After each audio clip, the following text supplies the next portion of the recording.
Our, please, our challenge is now to solve 1.9 billion people's issues in 45 minutes. Okay. And if you need to really dream, now is the time to dream, because that's what it's going to take. So maybe starting with you, John, as a continuation to what you said, give the audience a little background of your history with India. Like, how did this come together, and why was it important to you? Well, interestingly enough, my history with India started in a unique way with my history with China, to where I developed, because of my Wang Laboratories background with Dr. N. Wang, a very great relationship with President Xi, Xi Jinping in China, about how could he use technology to change his country's future. And he asked me to outsource manufacturing of high tech at the high end to his country. And he said, if you do this, we will be better off and you'll get my infrastructure, which he delivered on. And over time, I began to watch China evolve. So I'd seen this movie before, and that was a bet I made, first big bet as CEO of Cisco in '95. And I watched China begin to move further away from inclusiveness and the ability to work together with others to their own nationalistic focus. And I'd already started to focus on India as the second world headquarters. But when Prime Minister Modi came to power, I have a lot of weaknesses, but boy, I'm pretty good on talent and trends. And he caught my imagination, not as a good leader, but a leader that could change India. And I think over time changed the world, and we said that. And so it was literally the opportunity that I had to partner with Mukesh on this, and make no mistake, he's the brains, he's the operational Bill Gaurav on it. And I'm their coach and their background on it. But we began to see a digital India that all of a sudden, working closely with the US, we could change the world, and to the benefit of every citizen in every country. Most people thought we were dreaming too far. I think we're dreaming too little on it, and that's actually happened. So it was a chance with people that I love and really make a difference on, to have a vision that very few people could anticipate, and yet we did it together, and we're just getting started. And so, Mukesh, just given what we're hearing in the news and what's happening in the world today, where is this relationship? Where do you see us, and where do you think it goes? Well, I think when you look at the current, I call a generational shift taking place in the international order, India is in a very precarious position, because it's a country which is rising, 1.4 billion people, growing economy, but also has a challenge of finding jobs for 1.2 million people on a monthly basis, which are coming to the workforce. Say that again, 1.2 a month? 1.2 million a month. Wow. And it has an open relationship with with Russia, a stressful relationship with China, and I would say a relationship with Europe, which was mainly a colonial master, has been tepid for time being. I think with the US under Prime Minister Modi, you have one leader who has been able to push, starting with Obama, down to President Trump, then to Biden, and then back to President Trump. He was the fourth leader to meet with the president. Very constructive meeting. And basically, the momentum on driving the trade between the two countries is going to pick up. They put a vision document of 2030. The trade has to go from 200 billion to 500 billion. They're talking about a trade agreement by fall when the president goes to India. And more important is on a technology side. They're going to collaborate from quantum to AI in every aspect. And these are the two countries which do more joint military exercises than any other country in the world itself. So India's role is getting enhanced in the Indo-Pacific. India's mission to create an economic powerhouse is getting bigger and better. I think we will have some turbulence, because you have a president which is trying to drive an agenda which may not use so much diplomacy. And then you have India which has to look at, for example, tariffs. You know, India has been called a tariff king. and the objective is to bring tariff down to zero. That's the request. But how do you basically bring down to zero when 60% of your labor force works in the farm? And if you don't protect that, then you have a major social revolution taking place. So I think overall, I would say the relationship is fantastic. We will have turbulence, but there's enough maturity between the two leaders that they can manage this. Vivek, let's talk some numbers really on what's happening on the ground. What you're seeing happen in terms of investments, what you're seeing happening in terms, you're in Mumbai. Give a flavor of sort of how are people feeling? Like, what's the dynamic there? Yeah, I think it's, firstly, thank you and congratulations, John. I think the relationship you built for India and the US, along with Mukesh here, has been nothing shy of inspiring to a lot of people. I think people pick up the press and they see that this relationship is a strong one. It's built on shared values of prosperity, shared values of security, shared values of trade. Maybe a couple of quick comments on just the sheer magnitude of what India is doing today. First, we can't underestimate the value of just optimism and ambition. When you come to India, everywhere, you'll find people are optimistic, they're ambitious. If you think about it, at our current growth rate, between now and 2047, we're creating 3 new Indias. That's 3 new Indias will get created between now and 2047. That's the rate at which the economy is growing. And those Indias are going to look very different than the Indias we have today, right? They look very different. I think thanks to AI, thanks to some of the other technological revolutions we're seeing, the way health services, the way education services, the way lots of social services will get delivered will look fundamentally different. If you take a short-term view between now and 2030, we're going from about $3.5 trillion to $5.5. That's $2 trillion of additional GDP in the next 5 years. Just $1 trillion of that, by the way, the additional 2 is going to come from domestic consumption. And that's big. India, another thing you've realized, India's shining star right now is services exports. We are a net importer today on goods. So we're negative on goods of about 280 billion. We export a surplus, 150 billion in services, and we have another about 80 billion in remittances, which leaves a current account deficit of about 70 billion, which, by the way, is incredibly healthy. Small, yeah. And the targeting now is to actually bring fiscal deficit down even further, which is actually very healthy for a country like India that's still consuming capital every day. With that in mind, sometimes people don't realize how large the services economy actually is. India today is the 4th largest services economy in the world. That's just after the UK, US, UK, and Ireland. It's just ahead of Germany. We believe that between now and 2030, India will actually become the 3rd largest. And you can imagine a services trade that means a lot of jobs, right? Very, very critical. That's a big challenge, though, in the country. Big challenge. I think the other thing I'd just say is just the investment landscape. Over the last 10 years, thanks to these efforts, we've seen about 420 billion come into India, right? And when you consider that 420 billion of just sheer investment, private capital investment in companies, as a result of that, you've seen 118 unicorns. And perhaps even more importantly, of that 420 billion, 150 billion has been in pure tech. FinTech, EdTech, health tech. Which is building the digital infrastructure of the country, really. Yeah. Absolutely. Yeah. So Gajan, you are running a multinational. You have offices all over the world. Talk a little bit about India and its importance in your world and how you see that has developed over the last few years and where you think it's going. Thank you again, and congratulations, John. So I've been involved with India since '93, and sort of similar journey, I think, in what, John, you talked about.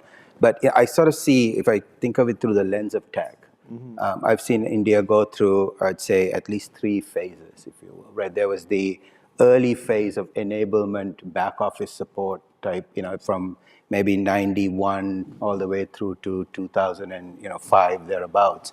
And then around the 2007, 2008 crisis, India took on a bigger role where it became more part and parcel of the implementation. It became more of a strategic partner to many of the enterprises. From just being a cost arbitrage. From cost arbitrage to now really, as the work needed to move to a place where it could be delivered with, in a more cost-efficient manner, India started to take on a bigger role.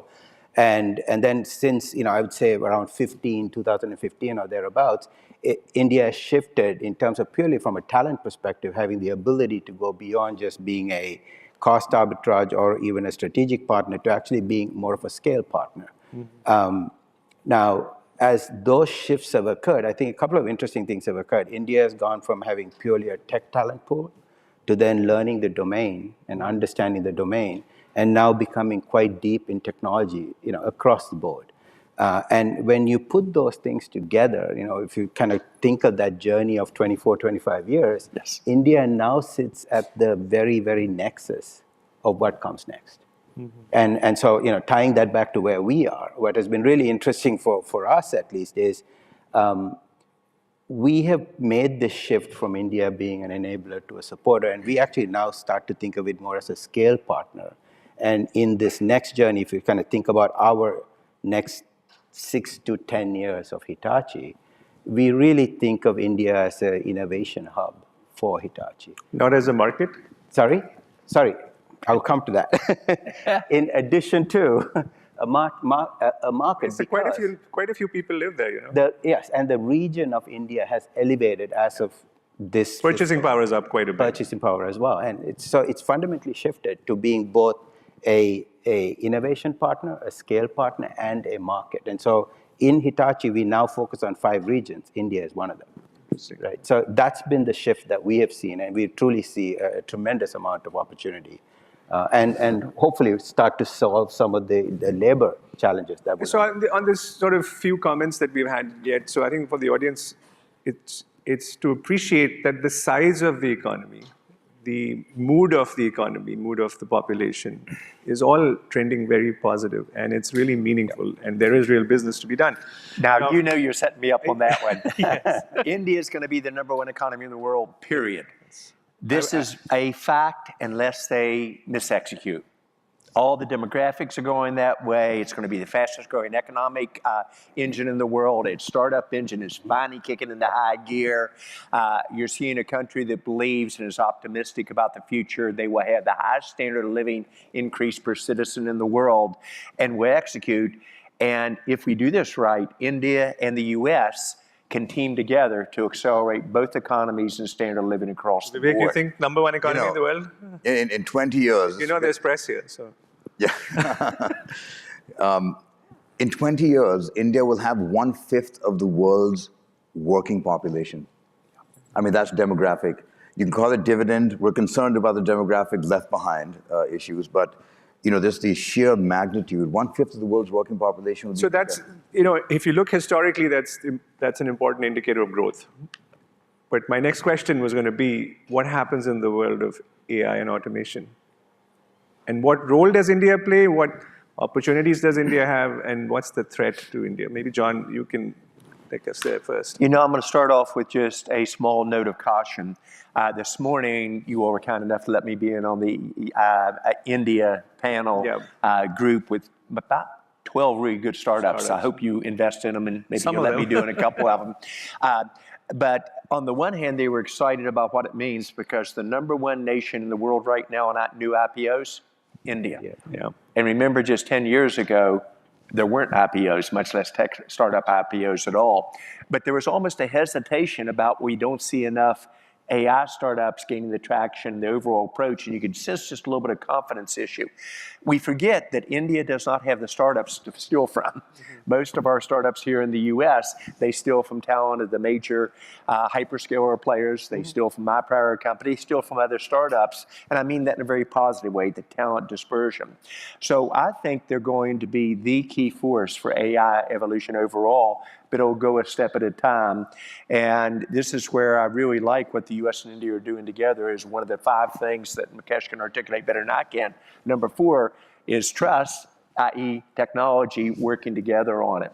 So I think moving faster there, getting the funding. What a lot of people don't see is you were one of the few firms from the venture capital world investing in India looking back 5 or 7 years ago. Now everybody's going. If you have money, you have a great education system, 1.2 million engineers a year graduating in India, 660,000 in the US. You can do the math as quickly as I can. So this is where I think India does control its destiny, but we've got to have the courage to execute, and you've got to have government who really believes and enables that as well. You know, we've had some conversations in the last day and a half or so. We've been here about AI and what it means for geopolitics, what it means for nations, what it means for culture, all of that stuff. And I think as this plays out, it's going to be a challenge for the country. But Mukesh, talk a little bit about the startup nation and the kinds of companies that are being developed there, the companies you meet that are trying to come to the US. And I'd love your thoughts on it, Vivek. Yeah, let me just answer the previous question, then I'll come to the one you asked. You know, we have roughly around 40 million Indians who live outside India. And their net worth is almost 50% of the GDP of India at the moment. And that shows that they're highly successful. When you look at US, we have around 5 million Indian Americans, roughly 1.5% of the population, and they generate 6% of the GDP. Yeah. And basically, what I'm trying to say is, yes, as Vivek mentioned, that 1/5 of the workforce was going to come from India. We're seeing a very interesting trend. For example, Israel reached out to India after the October 7th attack and said, we need workers. And Prime Minister said, no issue.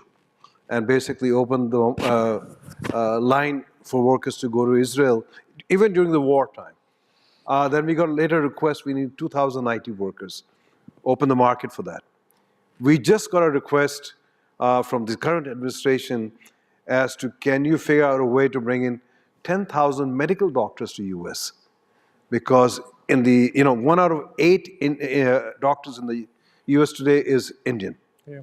And so what we are seeing is a trend of highly skilled people migrating out of Is India. that good for India? Well, I think yes and no both. Yeah. Because you have basically roughly over $100 billion worth of remittance goes back to India. Yeah. And they support families, they support the community itself.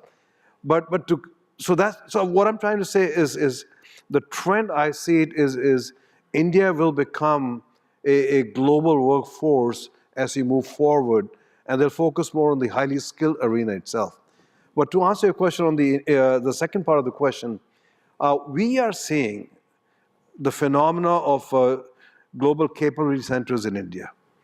Roughly there are around 1,700, and we expect that number to go to 3,000. 60% are US companies. Every chip designed today takes place in India. Every chip design. Basically 300,000 designers just designing new chips itself. But more important is the IP production taking place in GCC Center. You look at Qualcomm, which is a very highly technical company. 50% of the IP is being generated in India. Yeah. You look at IBM, the quantum computing. Most of the research is coming out of India itself. So what we are seeing is islands in GCC centers which are leading world-class R&D. Now, is that percolating into local culture? The No. challenge there is another, see this world of sovereign AI, and one of the things that people are selling is they're going to build capacity for the world, right? What is build capacity? These data centers, GPUs, next version of Blackwell, whatever that is, and we have cheap energy. India is energy deficient. That's a challenge. And you're disagreeing, Vivek? We have another point there? Well, I think India, the flip side is India's manufacturing has been a disappointment. Yeah, it's basically small scale. It's been small scale. If you look at it, though, there have been 3 areas of real brightness. Yeah. And it really comes down to understanding India's endowment, what India's great at. So number one, we don't have to go over this, but the IT services and BPO, it's been the best. We had the engineers. As John said, we have the engineers, therefore we have the endowment, being able to serve the world. Right. That's one. Second is pharma. Been a real bright spot. Absolutely, yeah. And it's because India has the technology, they have India understands chemistry. India understands chemical reactions. India actually builds its own equipment for these chemical reactions. To be very specific, if you get down to the details at the molecule level, we're good at that. And actually, we're better at that than China, better at that than anybody else. And so and so we're able to produce. Third, we're great at, and for the similar reason, chemicals. And so these three industries will continue to be very large-scale exporters. If you just flip that around for a minute, since we talk technology, right? From a technology perspective, if you just took all alternative investments in India and you took all tech investments, that 150 billion I referred to, and you treated it like a single asset class, it will actually be the highest performing asset class. Okay, there are a couple For of investors, stats. for investors, investments, yeah. tech investments. It has a 1.6 to 1.8 DPI, which is very important. Very good. It has a. By the way, please also tell us why. Yeah, I will. Yeah, it's a good question. It has a weighted average IRR of 28 to 30%. Very healthy. Yeah. Okay, and therefore net dollars. So the concern around, and most of these businesses, some of them are obviously domestic focused, but most of them are actually exporting. So you have a natural dollar hedge. And the reason, if you look back at the outperformance of VC or private equity-backed tech firms, specifically the 5 areas where they outperform.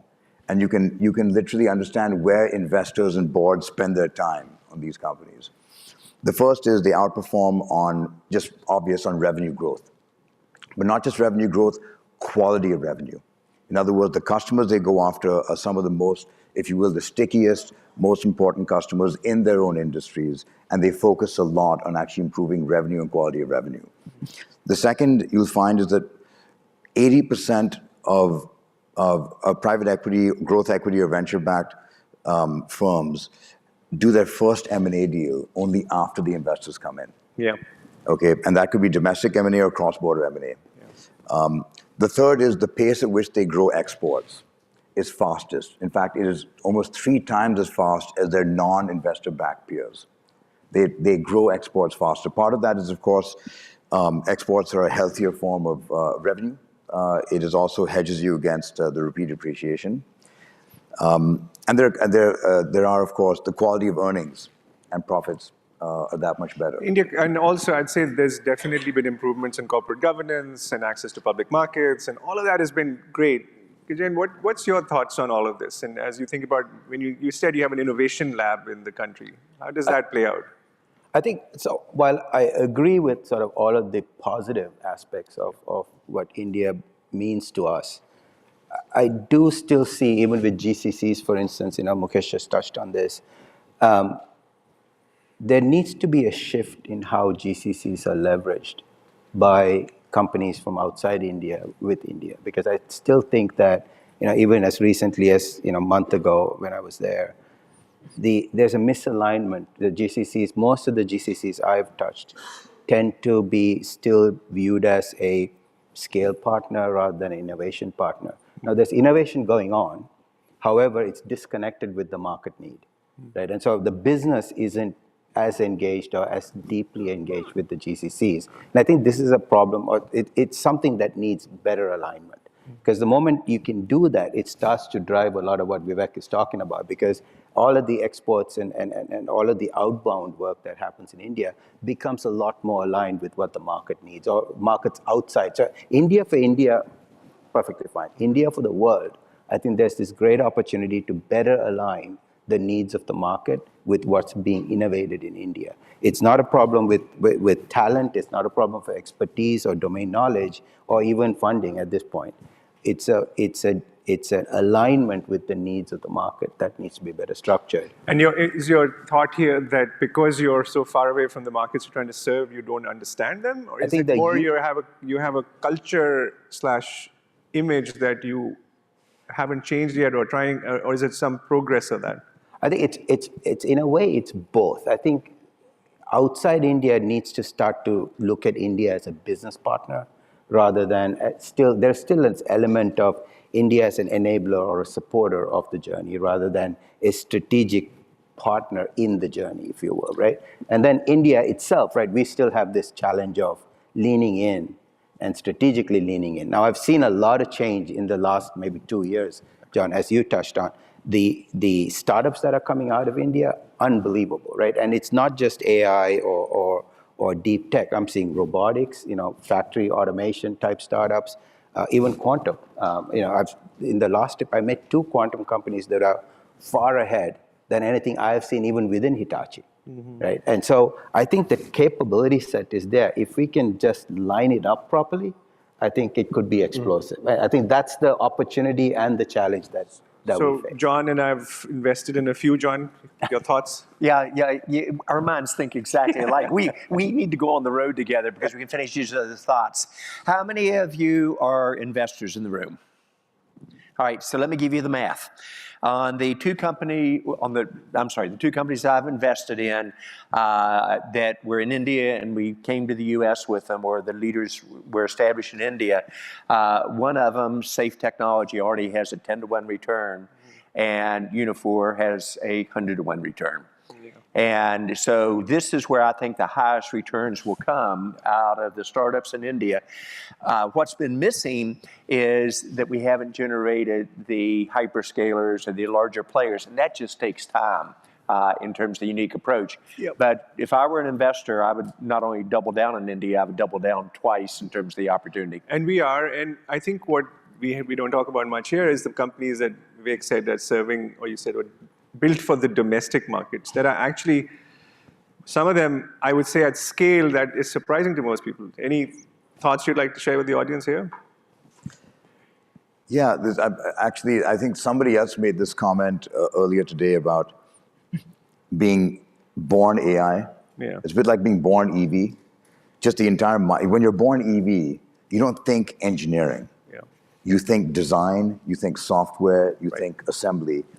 When you're born AI, you just think differently. So I think when you are born in India to solve major domestic opportunities, frankly, the ability to touch, feel, produce a business model, execute that, go through it just allows these businesses just do a lot better. And you can't export a model from outside into India. It's very unique. The market needs are different. The economics are very different. But we have companies like Zomato, who our companies do business with, that are technically as skilled and as forward-leaning as any hyperscaler here. And the reason I brought it up is this is now, what, $35, $40 billion market cap company? Yeah. But it could be $100 billion in 2 years. You look at companies like Zepto that are nipping on its heels. I mean, the sophistication with which they're using machine learning and advanced analytics to run dark stores, to fill your basket orders before the scooter has left the shop is just out. I mean, 10 minutes. So I was with another very interesting company today that's building infrastructure, Gen AI infrastructure, data center infrastructure, and then putting Blackwell chips on top to sort of sell. And I was asking, how sophisticated is the Indian market? Like, do they even understand how to do this? Like, yeah, a few startups, but outside of that. And he was like, surprisingly, so people have been using AI systems there for years. They're very sophisticated, as sophisticated as any part of the world. And these are not startups. These are financial services, then retail, and using it for customer targeting or for fraud prevention. He says the market needs are as sophisticated as you would have anywhere in the world, which was surprising to me. I think it is for the very top 10% of the conglomerate. So if you look at Tata as an example, Chandra, he has an AI strategy across all aspects of his business. One person has responsible for AI, but he goes from hospitality to airlines to semiconductors on it.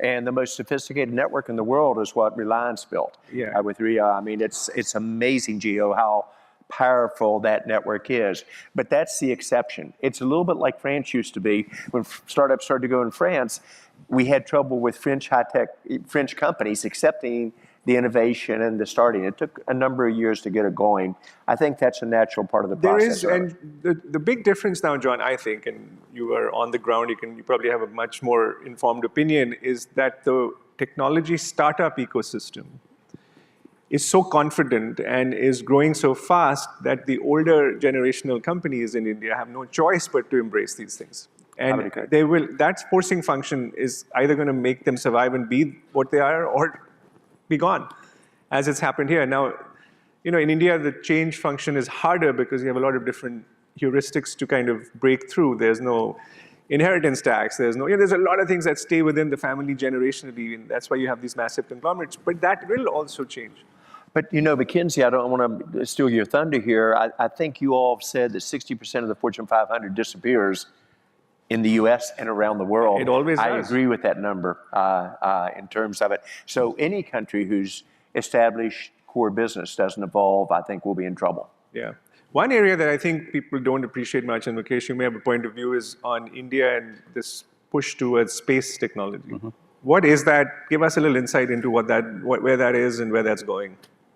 Well, the two things which happened there when India's mission to Mars showed what you call is the frugal engineering India has.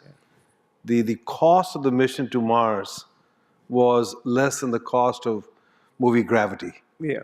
And so what we are seeing is as soon as India opened its space to private sector, we have roughly around 250 plus space startups. And we have a couple of them who are attending here. I think Dhruva Space is here and a few others also. Yeah. What we are seeing is, and these are some very fantastic innovation they're doing in a very cost-effective manner. For example, one space company I know which has set up and it's not just about rocket launches. It's about leveraging technology. For example, one company in Bangalore has set up a platform which monitors all the thousands of debris in the space. So as you're launching, you need to make sure that those debris don't come in the way itself.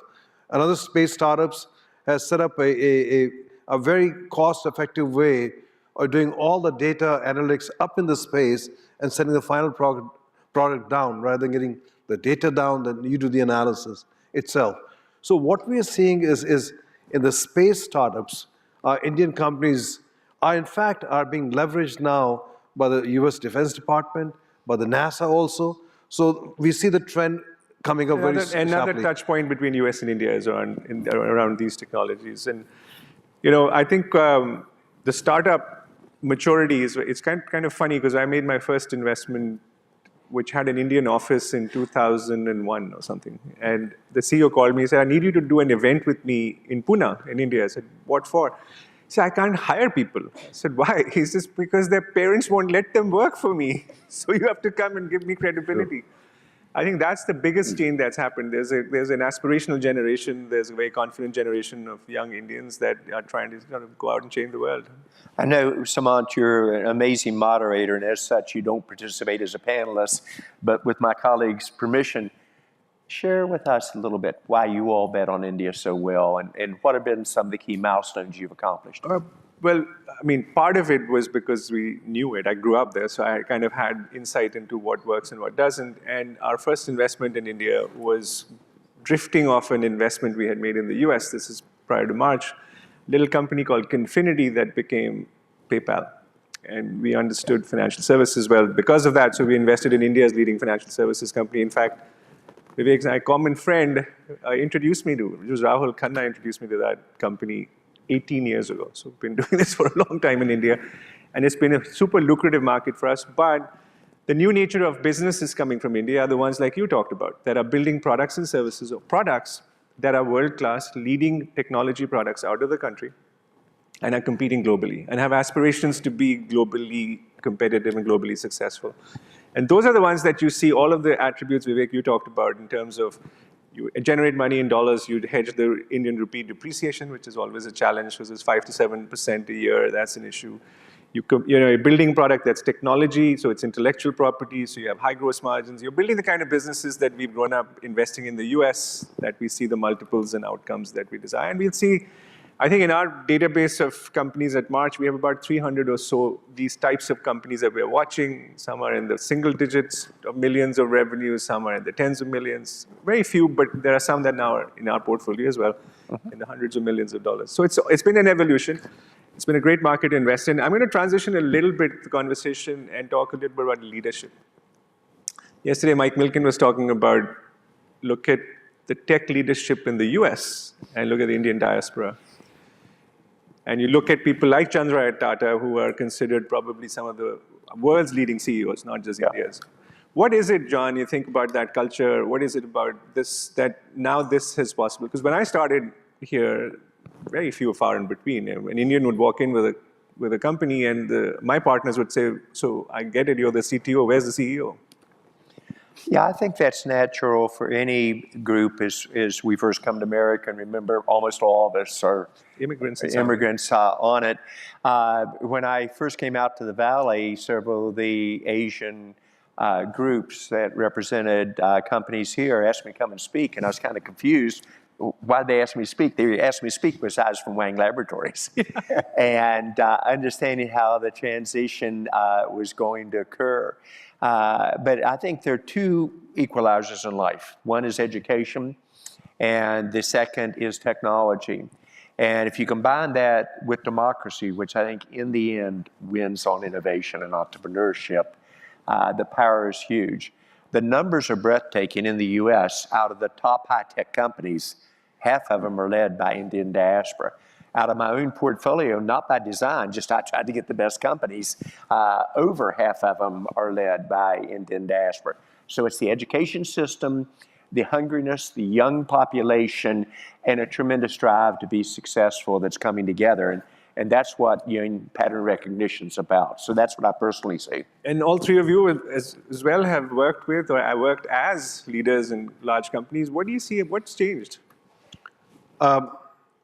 We call America a melting pot, and we say India is a salad bowl, where you're in one country but maintain your identity, your language, your religion. And early on, as kids, we learn to work cross-culture. We learn to speak multiple languages. And more important is the systems are so obstinate that you have to find a solution. So you have to keep on driving, keep on driving. Nothing comes easy. I mean, from school admission to going through tuition processes, an IIT admission, which is very onerous process.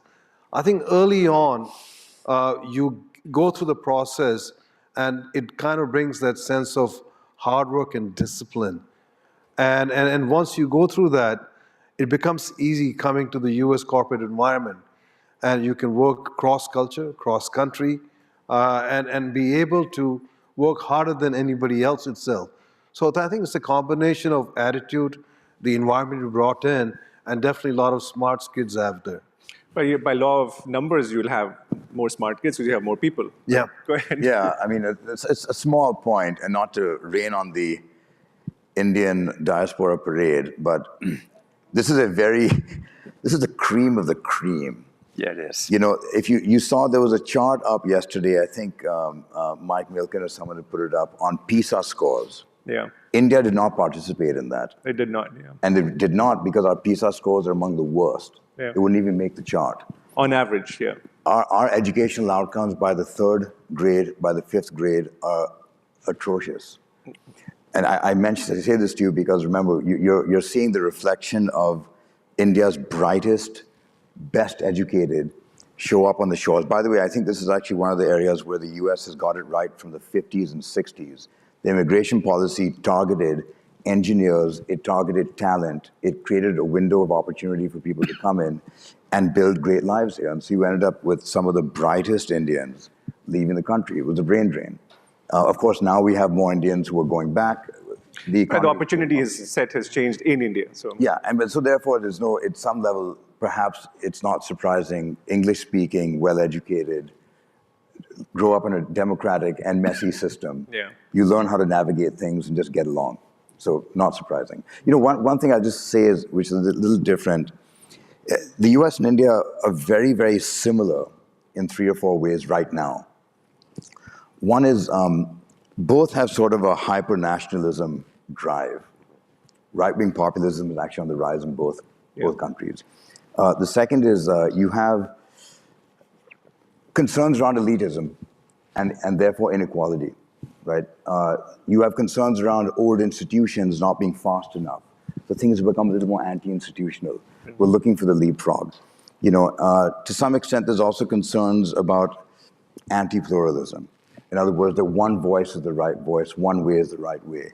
I think this, interestingly, gives rise to a huge opportunity for tech, which is known for transparency, known for leapfrogging, known for actually moving beyond these institutions that are metastasized. And so in some sense, there's a national consciousness that suggests that technology actually will, in some ways, allow people to overcome the concerns they have around the one voice. So I'll give you a funny story. Malikana, my wife and I were in business school 25 years ago, and the Minister of Technology or IT from India came to see the school, and he says, you know why India's done so well in the technology? Because I'm the first IT minister. Before me, there was none. Now I have a secretary and undersecretary. Everything will slow down. We'll take care of you. So I gotta think about that. Yeah. So maybe, John, we always end with and we'll have the panel opine on any last thoughts, but from you, top 3 predictions for 2025. I think this will be the year that AI moves from being something people do pilots with and strategy on to mainline across all major companies. I think India, contrary to some of the concerns, will actually, with the US, set the pace for AI for the future. I think that's well under our control on it. And my only comment is I think we've got to dream bigger.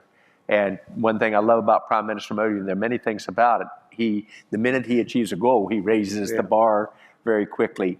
Leadership is a must for a country to lead in technology. Right. So those would be my predictions. I think it will drive the stock market, assuming we don't have some geopolitical issues that go out of line. So I feel good about the second half of 2025. I think the first half, we're probably going to be on a little bit slower start. For all our portfolios, I hope you're really right. Really hope you're right. I hope so. Good, Jay. I'd agree. I think industrial innovation, AI and robotics, in terms of sort of short term, is going to be big from India, both for India and outside India. My one concern for India is the services side of business, IT services, I think will be significantly disrupted with this whole new generation of agentic AI technology. And I just don't see enough reskilling, upskilling going on right now. And that always is a concern. I think there's other areas that are growing, but this is the one that I worry about. Talent development, human resource development is the challenge in front of the government, which, by the way, is only getting worse, not better, thanks to all of this. Kesh? I'll give from a geopolitical perspective. I think when you start claiming that we need to take over Greenland, when you start claiming you're going to take over 51st state of Canada or Panama Canal, it sends a message on a global basis that the current order is going to shift dramatically.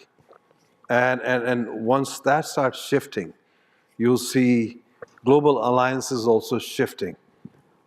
Today, Europeans are saying, how do we get less dependent on the United States? You have, in Asia, people are saying, do we depend on US security to have that order coming through? So I think what we see is a dramatic shift taking place quietly while we see the noise in Washington, D.C. on a global basis. That is going to impact trade, technology, and people's movement.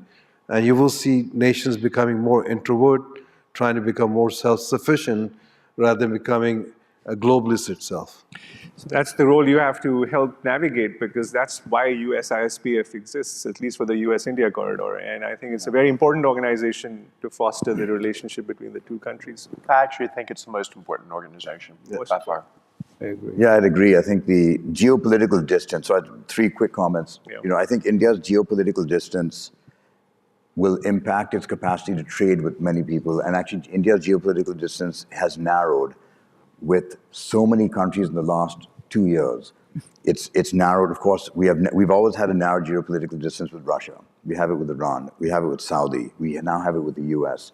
You're seeing this. And so in a bilateral trade world, not a multilateral trade world, it becomes easier for countries like India to strike bilateral relations as opposed to having to be part of a pact.